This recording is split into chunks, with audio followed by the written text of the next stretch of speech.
कमलेश गुजर साहब आए, शहीद प्रधान जी आए।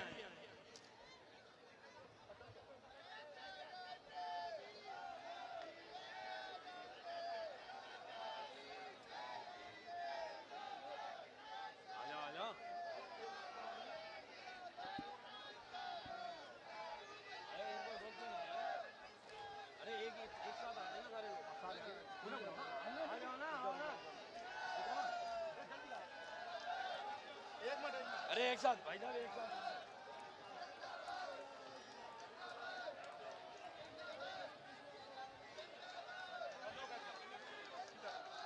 सब लोग एक साथ जाएंगे। मैं सभी किसान भाइयों से अनुरोध करूंगा, वो सब लोग एक साथ होकर, ये लोग पाठक जी कहाँ हैं?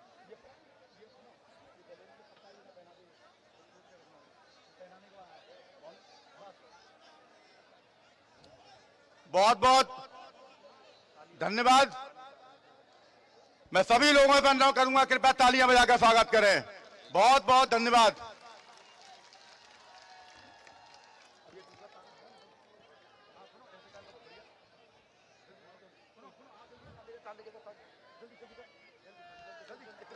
क्या हुआ?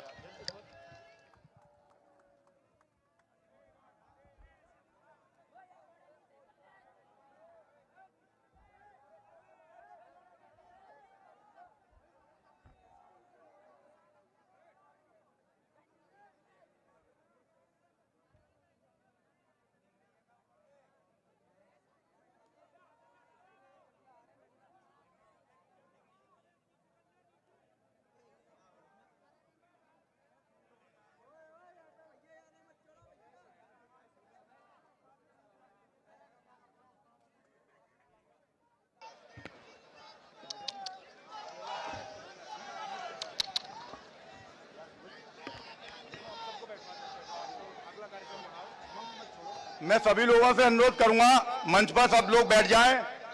किसान बहनें हमारी प्रियंका जी से मिलने आई हैं। जितने हमारे मंत्रीगण, विधायकगण हैं, अतिथिगण हैं, कृपया वो मंच पर बैठ जाएं। बहुत बहुत धन्यवाद। सुबह से ये आदरणीय दीदी के इंतजार में बैठे हुए थे। अब मैं उत्तर प्रदेश कांग्रेस कमेटी के विधायक दल के पूर्व नेता प्रदीप माथुर जी से अनुरोध करूंगा, कृपया वो जल्दी प्रदीप माथुर जी इधर आए। प्रदीप माथुर जी इधर स्वागत के रूप में बहुत सूक्ष्म में अपने बात कहने का कष्ट करें।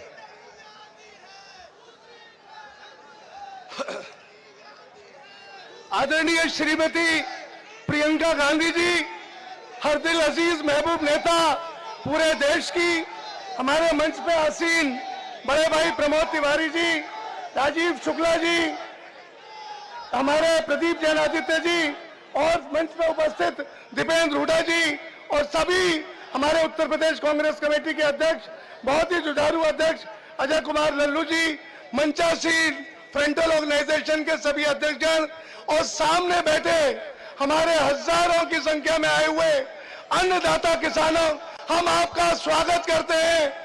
सोनिया प्रियंका जी का स्वागत करते हैं।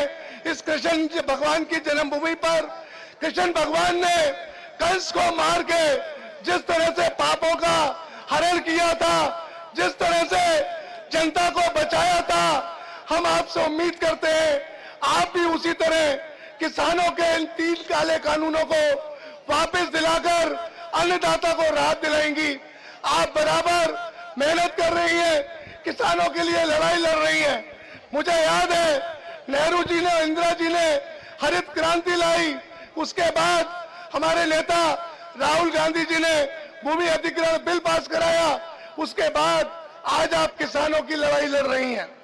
मैं आपसे कहना चाहता हूं कि आज डीजल पेट्रोल के दाम इस शताब्दी में सबसे चुका है और आज हालात बद से बदतर हैं। आज हमें संकल्प लेना होगा कि आइए इस सरकार को उखाड़ फेंके, प्रियंका जी के नेतृत्व में उत्तर प्रदेश में सरकार बनाए, किसानों की मदद करें और गरीबों की मदद करें, नौजवानों की मदद करें। जय हिंद, जय भारत, जय कांग्रेस। मैं भी आप सभी के बीच में विद्वान नहीं बनना चाहूंगा, बिना देर किए हम सबकी राष्ट्रीय महासचिव आदरणीय प्रियंका गांधी जी से अनुरोध करूंगा, मथुरा जनपद के किसानों को अपने उद्बोधन से अनुरोध करें। प्रियंका गांधी,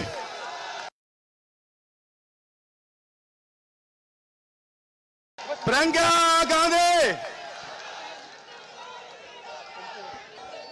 मेरे साथ बोलिए राधे राधे।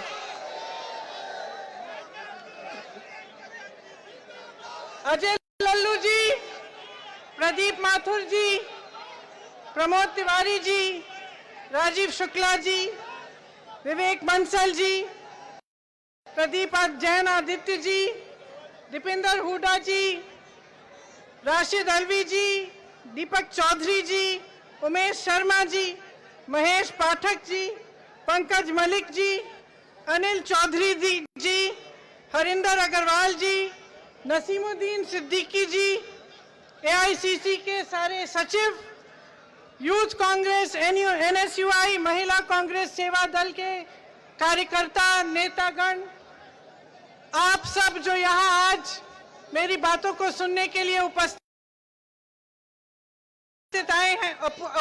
हुए हैं, आप सबको बहुत बहुत धन्यवाद और आप सबका बहुत बहुत स्वागत।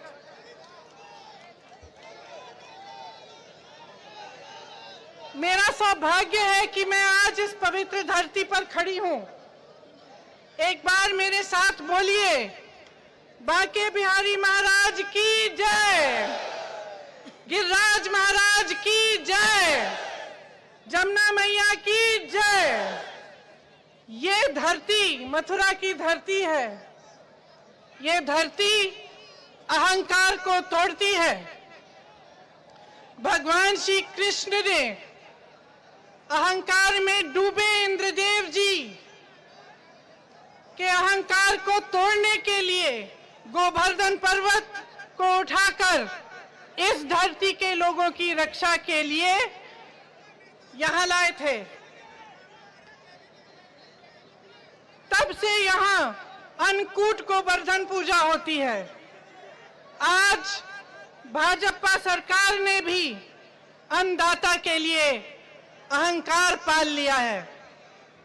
देश के लाखों किसानों जिन्होंने इस देश की जमीन को सींचा, जिन्होंने इस देश को जीवित रखा है, जिन्होंने इस देश की सीमा पर अपने बेटों को आपके लिए, हमारी सुरक्षा के लिए शहीद होने भेजा, आज वो किसान सड़क पर बैठा है। 90 दिनों से देश की राजधानी के बॉर्डर पर अपने अधिकारों की लड़ाई वो किसान लड़ रहा है। 215 किसान शहीद हुए। 90 दिनों से अपने अधिकारों की मांग करते हुए सड़क पर बैठे रहे।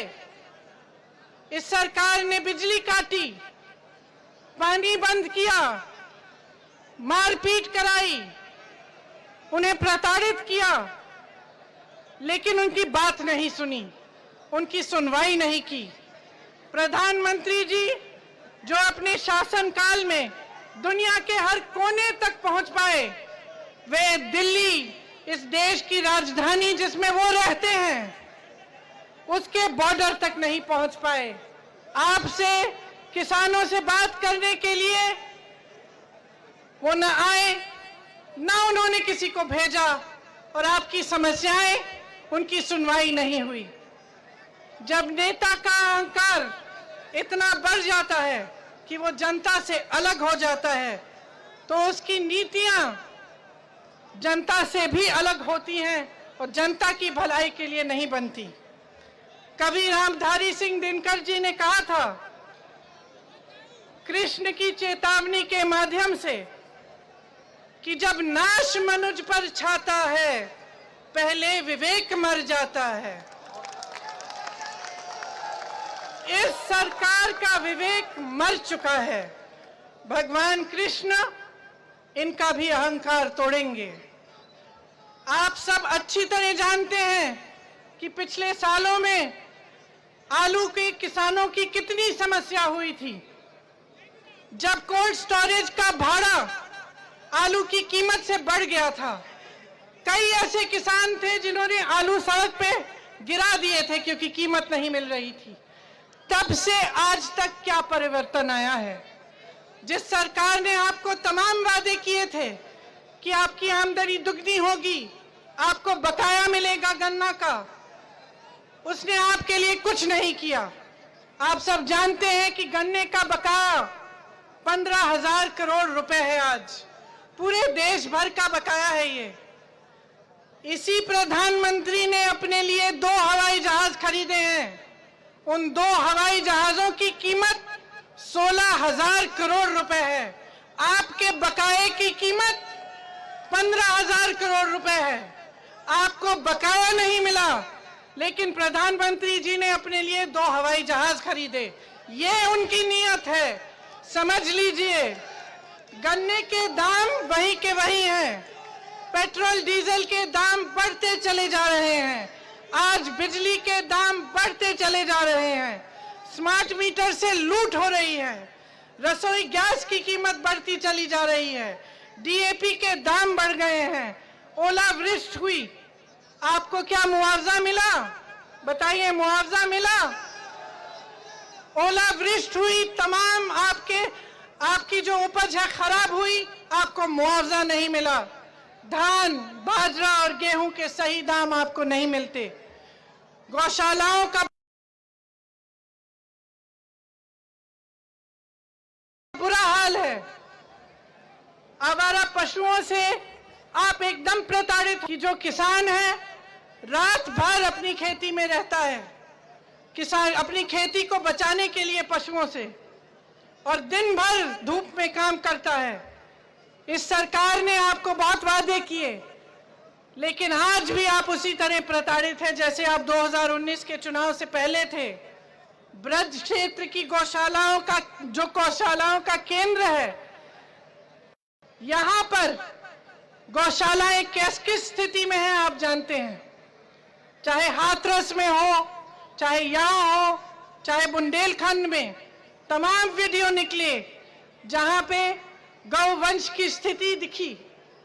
न चारा मिल रहा था, न पानी, अन्य जानवर उनको चबा रहे थे, उनको काट रहे थे, पड़े रहे थे जानवर धूप में, कोई मदद के लिए नहीं आया। इस तरह से चल रही हैं गौशालाएं। इस सरकार ने गौशालाओं के नाम पर लगभग 200 करोड़ आवंटित किए हैं। 200 करोड़ आवंटित किए हैं, लेकिन गौशाला में नहीं डले वो पैसे। मैं पूछना चाहती हूं कि कहां गए वो पैसे? अभी हाल में आगरा के गौवंशों में मृत्यु हुई। मथुरा राधा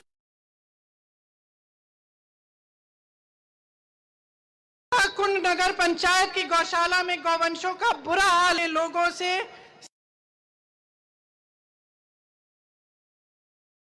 सीख लेना चाहिए कि कैसे खुद के त्याग से गायों का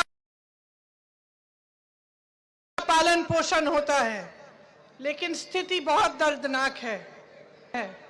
ये मतलब है कि आज किसान पूरी तरह से प्रताड़ित है। हर तरफ से उस पर वार हो रहा है, और इस बीच सरकार ने अपने महान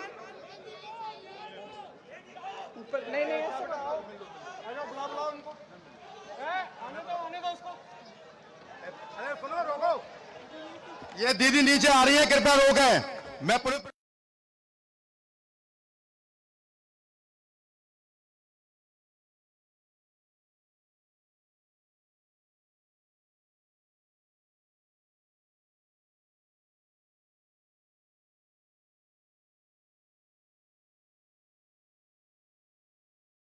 साधु महाराज आप इधर आइए, प्लीज। महाराज जय हो, जय जय जय। बैठ, आप बैठ जाए, बैठ बैठ बैठ। सभी लोग बैठ जाएं प्लीज। जी,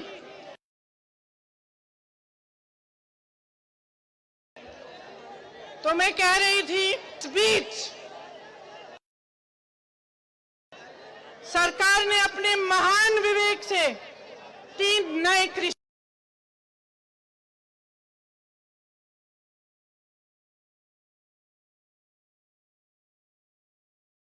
कृषि कानून बड़े खरबपतियों को जमाखोरी की पूरी तरह से छूट देता है। 1955 में जवाहरलाल नेहरू ने जमाखोरी को बंद करने के लिए एक कानून जारी किया था। तब से आज तक उस कानून के तहत जमाखोरों पर रोक होती है। आज सरकार ने जमाखोरी पर पूरी तरह से छूट कर दी है। दूसरा कानून प्राइवेट मंडियों को चलाने का कानून है, जबकि प्राइवेट मंडियों को इजाजत मिली है कि वह सरकारी मंडियों की तरह काम कर सकती हैं, लेकिन प्राइवेट मंडियों में टैक्स नहीं लिया जाएगा। इसका मतलब यह है कि आगे चलते लोग प्राइवेट मंडियों में जाएंगे और सरकारी मंडी पूरी तरह से बंद हो जाएगी। इसके होने से जो आपको न्यूनतम समर्थन मूल्य मिलता है, जो आपकी गारंटी होती है सरकारी मंडियों से, वो पूरी तरह से बंद हो जाएंगी। उनके बंद होने से सिर्फ आपका, किसानों का नुकसान नहीं होगा, लेकिन जो खेत में मजदूरी मिलती है वो भी पूरी तरह से नहीं मिलेगी, और राशन कार्ड से जो आपको मिलता है उसमें भी परिवर्तन आएगा, क्योंकि जब न्यूनतम समर्थन मूल्य बंद होगा तो हर चीज पर असर होगा। तीसरा कानून यह है कि आपके साथ बड़े बड़े खरबपति आपके गांव आकर आपके साथ सौदा कर पाएंगे। कैसा सौदा? कॉन्ट्रैक्ट पे खेती करेंगे।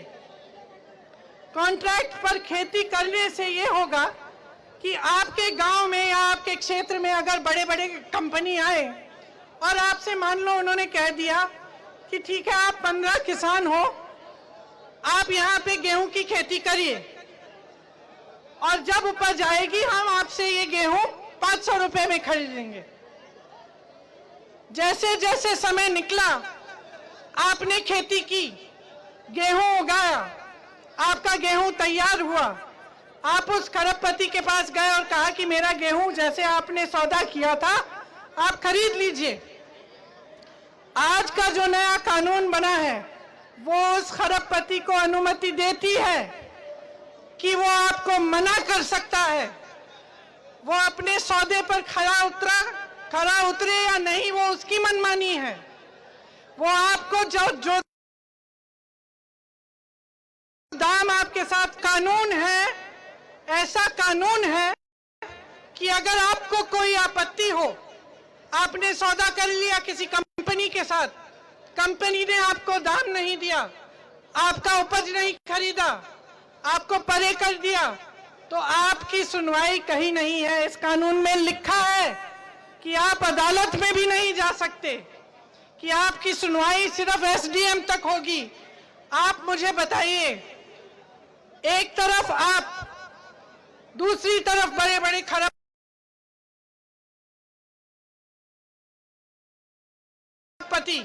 मिलेगा? कभी नहीं मिलेगा, क्योंकि ये जो कानून बनाए गए हैं इनका असली मकसद कुछ और है। प्रधानमंत्री जी कहते हैं कि आपकी भलाई के लिए बनाए गए हैं, कहते हैं कि विपक्ष के नेता आपको गुमराह कर रहे हैं, कि आप समझ में नहीं पा रहे हैं कि ये आपकी भलाई के लिए है। लेकिन मैं आपसे पूछना चाहती हूं, क्या आप एक किसान को जानते हैं, चाहे मथुरा का किसान हो, चाहे वृंदावन का किसान हो, बरसाने का किसान हो, या किसी भी देश भर में कोई भी ऐसा किसान है जिससे सरकार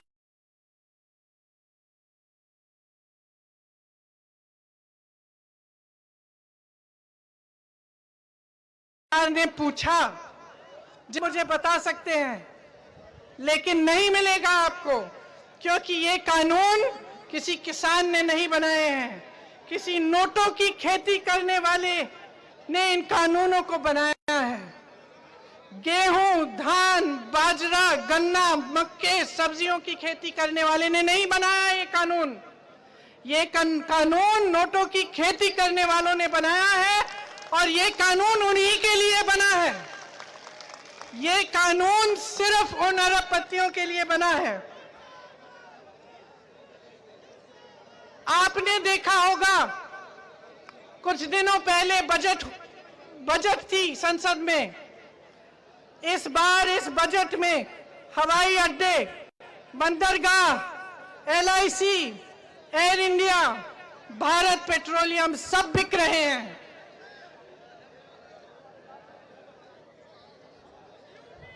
ऐसा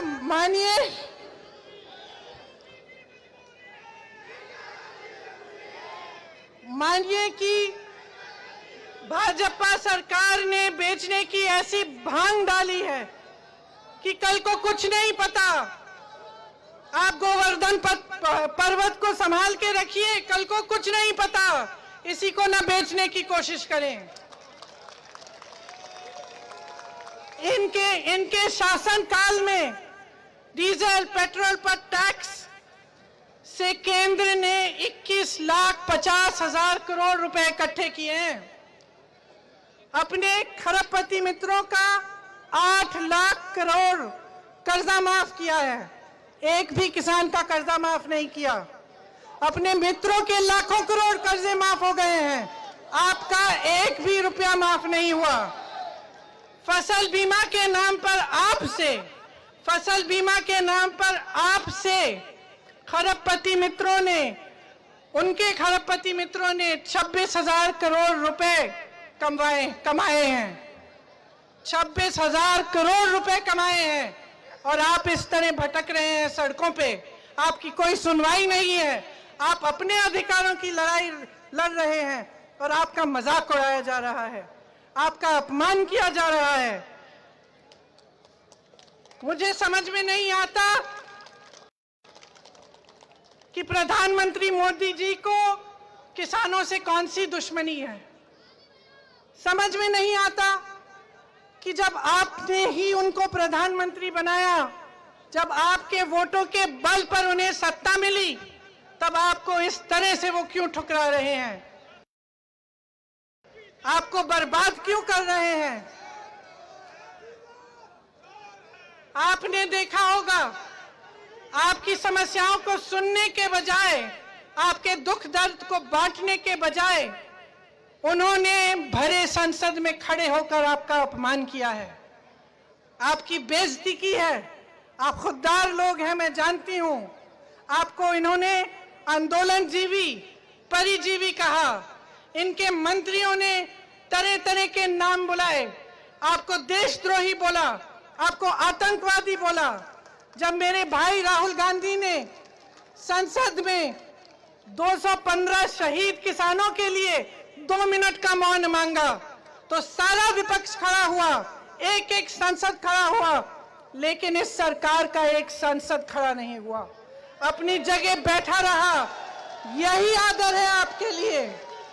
इतना आदर करते हैं आपका कि 2 मिनट के मौन के लिए भी आपके लिए खड़े नहीं हो पाए। रोज इनके नेता मीडिया पर आकर आपके बारे में अपशब्द कहते हैं, लेकिन भाइयों और बहनों, दुनिया का हजारों साल पुराना इतिहास कहता है, उसने बार बार दिखाया है कि जनता जनार्दन है। जनता अहंकारी सरकार को हमेशा सबक सिखाती है। आज वो समय आ गया है कि सच्चाई आपके सामने है। जो भी आपको चुनाव के समय कहते हैं, जितने वादे आपको किए हैं, वे सारे झूठ निकले। सच्चाई आपके सामने है और सच्चाई ये है कि ये सिर्फ अहंकारी प्रधानमंत्री नहीं है, ये एक कायर प्रधानमंत्री भी हैं।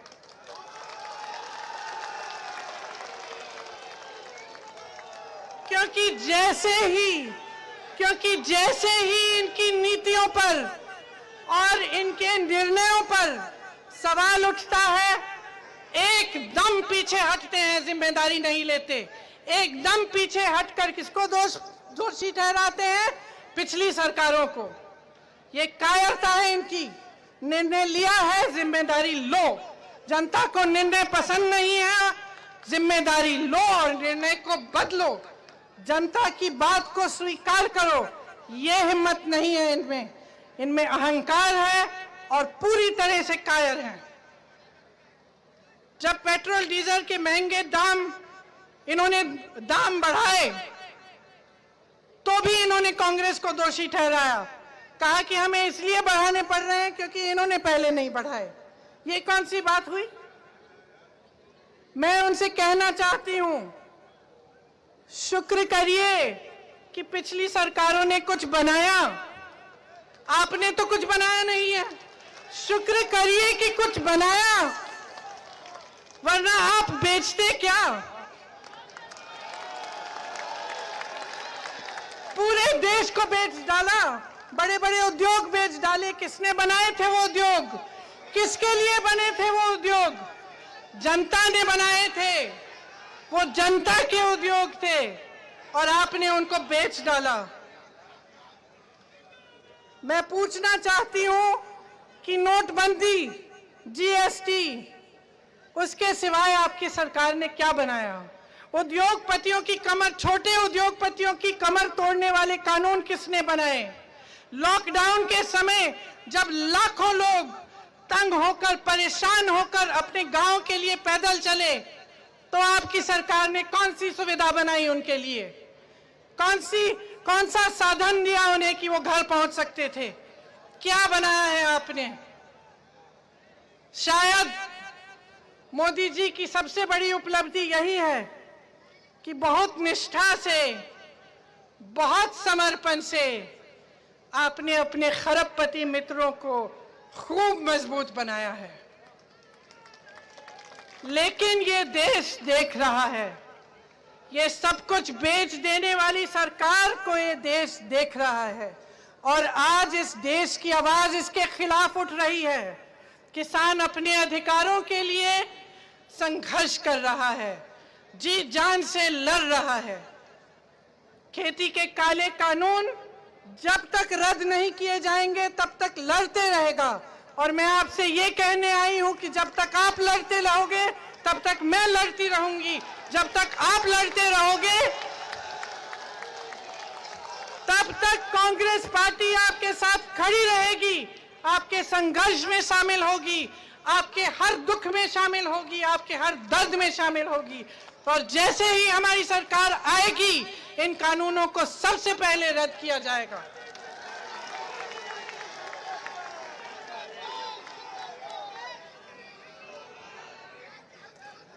भगवान श्री कृष्ण इस सरकार का अहंकार भी तोड़ेंगे।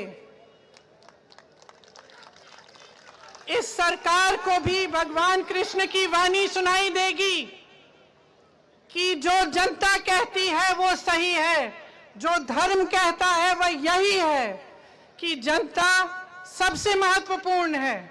हर नेता का यही धर्म है और इस सरकार के अहंकार को खत्म करने के लिए जितना भी संघर्ष करना पड़े हम करेंगे। आज मैं यही सब आपसे कहना चाहती थी।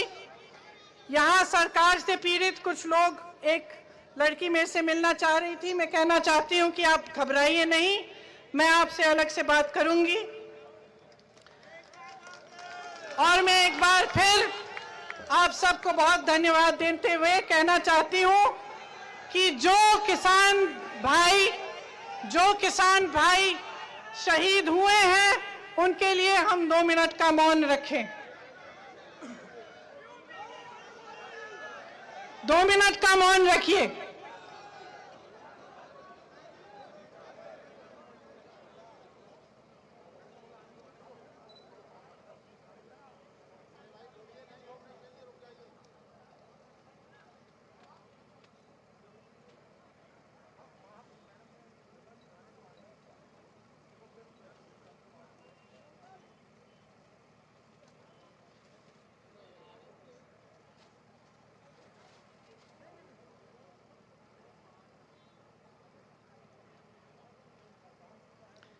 धन्यवाद। जय जवान, जय जवान, जय जवान, जय हिंद। बहुत बहुत धन्यवाद।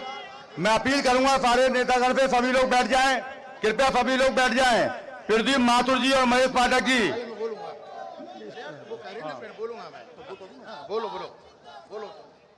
महेश पाठक जी हमारे ऑल इंडिया कांग्रेस कमेटी के सदस्य।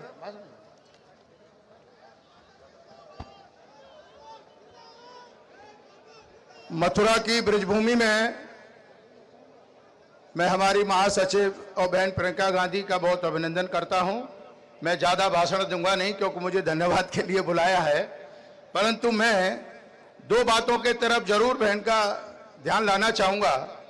हुड्डा जी ने कहा कि 207 किसानों की मौत हुई। मैं चाहता हूं किसान संगठनों से बात करके उनका एक स्मारक बनाया जाए, जो कम से कम ये याद रहे कि मोदी सरकार में भी अंग्रेजों की तरह ही अत्याचार हुए।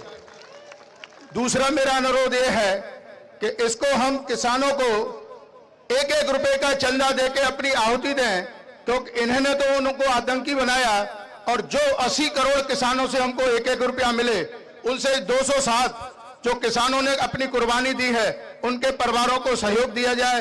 इसी के साथ मैं अपनी वाणी को विराम देता हूं। आप सभी यहाँ पधारे, आपको बहुत बहुत धन्यवाद। जय हिंद, जय भारत, जय जमला मैया की, जय गिरिराज। Thank you. प्रदीप माथुर जी और महेश पाठक जी बहुत जल्दी से आए और दीदी को स्मृति चिन्ह दें। उसके बाद दीपक चौधरी जी, जिला कांग्रेस कमेटी के अध्यक्ष, और उमेश शर्मा। आज दलित गड़गे जी की गोगी जाट संत गाड़गे जी की जयंती है। मैं अपने योगी जाटव जी से अनुरोध करूंगा अपनी टीम के संग आए, वो स्मृति चिन्ह दें।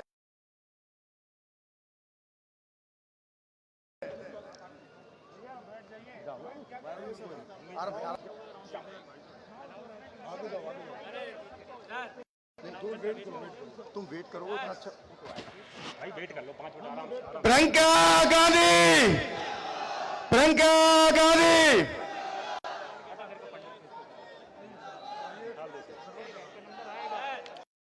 थोड़ी भीड़ हटा जाओ। अरे यार वो त्रिशूल लेके पहुंच गया। हमें तुम लोगों ना काली बेंच पार्षद दल के नेता हमारे साथी तैयार है। आपसे पहले इनका पार्षद दल का करा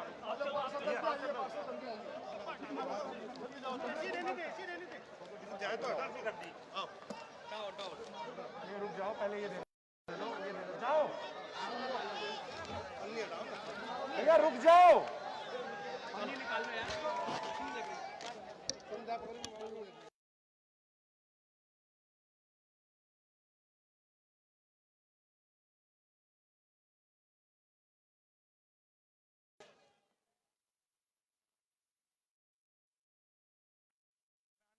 अनुरोध करूंगा, हमारे किसान मोर्चा के प्रदेश अध्यक्ष हैं, कृपया वो भी जगह बनाए।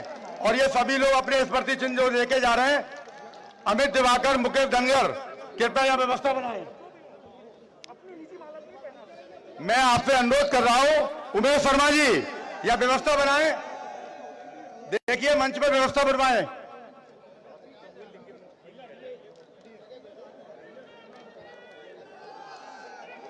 सभासद, सभी सभासद ये आगे में जाते जाए। अमित दिवाकर आगे से बेचते रहिए, आगे आगे।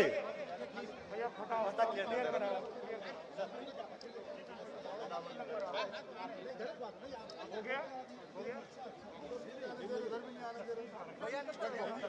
चलो उतरो लेके इसको लेके जाओ।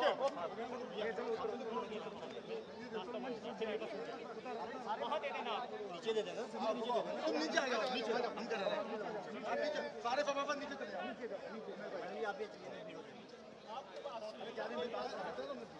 ये दे जाओ भाई भाई भाई साइड